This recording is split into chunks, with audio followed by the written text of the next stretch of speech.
फूलमती फूलमती ये फूलमती फूलमती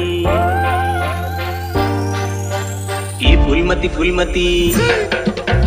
ये फूलमती फूलमती तुला कैसे लगा थे ये फूलमती फूलमती तुला कैसे लगा थे जोड़ी कैसे कहतला मला राज लगते जोड़ी कैसे कहतला मला राज लगते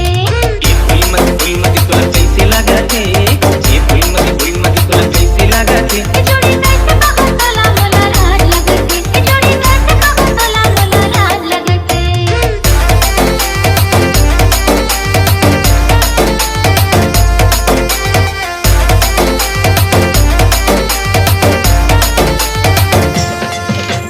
DJ Nagesh exclusive.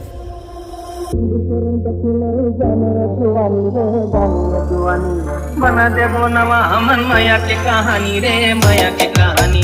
कहावत सीखे हम कोटनी बनी रे कोटनी बनी बोले तोर लागे मोरा जैसे मीठा पानी रे जैसे मीठा पानी भैया हो गए तई मैयारू